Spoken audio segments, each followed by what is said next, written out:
ছোটো ছোটো রেসিপিগুলো কিন্তু ভীষণ কাজে লাগে যখন বাড়িতে 2-4 জন গেস্ট এসে পড়ে কিংবা কোনো বন্ধুবান্ধবের সাথে ছোটোখাটো একটা ডিনার পার্টি চলে। রুটি পরোটার সাথে বা ছোটোখাটো সাইড ডিশ হিসেবে কী তৈরি করা যায় তখন কিন্তু মাথায় না আসে না। তো আজকের রেসিপি সেরকমই।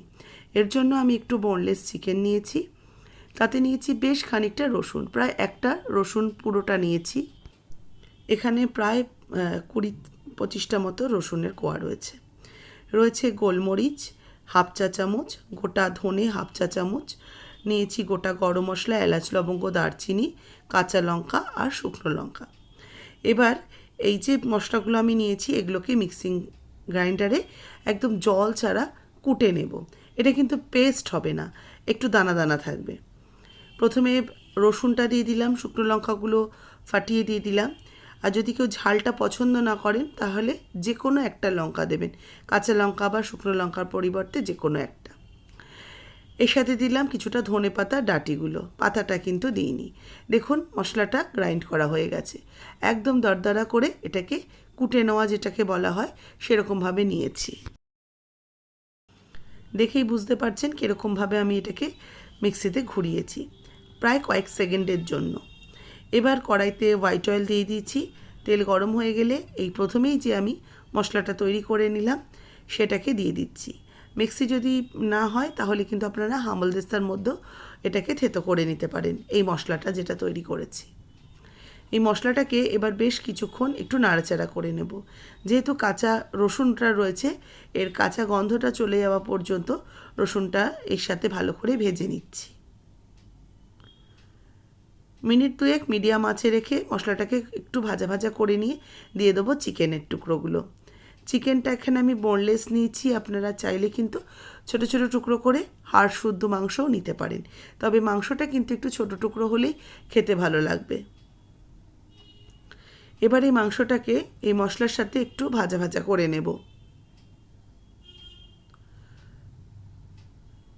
মশলার সাথে মাংসটাকে একটু নাড়াচাড়া করে এর মধ্যে দিয়ে দেবো একটু কোচানো পেঁয়াজ।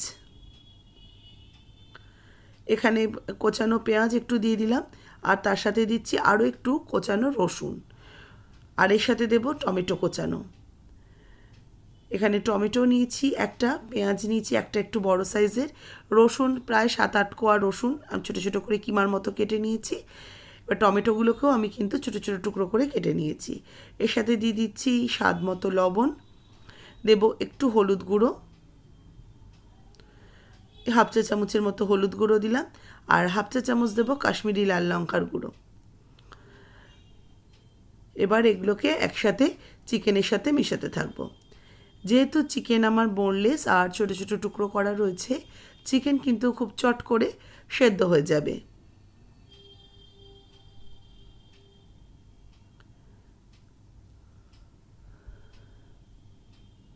দেখুন এবার অনবরত এটাকে ভালো করে মিক্সড করব। আর এই পেঁয়াজের সাথে, পেঁয়াজ টমেটোর সাথে চিকেনও কিন্তু বেশ সুন্দর নরম হয়ে যাবে। এবার একটু ঢাকা দিয়ে রেখে দেব, আঁচ কমিয়ে 5 মিনিটের জন্য ঢাকা দিয়ে রাখলাম। চিকেনের যে নিজস্ব জল আর টমেটো পেঁয়াজের যে জল সেটাই বের হয়েছে। এবার আবারও একটু কিছুক্ষণ মিক্সড করে নেব। এই চিকেনটা কিন্তু আপনারা রুমালি রুটি, তন্দুরি রুটি কিংবা হাতে করা একটু পরোটার সাথে বেশ ভালো লাগবে। এবার ভালো করে দেখুন মশলাটাকে যতক্ষণ না বেশ শুকনো শুকনো হচ্ছে আর চিকেনটা আর একটু নরম হবে, তার জন্য একটু ঢাকা দিয়ে রেখেছিলাম। তাতে কি হচ্ছে, জলটা শুকিয়ে গেছে আর কিন্তু তেলটা, চিকেনের যে অয়েলটা ছিল সেটা বেরোতে শুরু করেছে। চিকেন মোটামুটি সেদ্ধ হয়ে এসছে। এবার ওপর থেকে আর একটু আমি কাঁচা লঙ্কা আর কাঁচা পেঁয়াজ ছড়িয়ে দেব। কিছুটা কোচানো কাঁচা লঙ্কা আর কিছুটা স্লিটেড কাঁচা লঙ্কা নিয়েছি। একটু ঝাল ঝাল হয় খেতে, তবে ঝালটা কিন্তু বেশিটা হচ্ছে কাঁচা লঙ্কার ঝাল। যদি ঝালটা নিজেদের প্রয়োজন অনুযায়ী আপনারা কমিয়ে নিতে পারেন।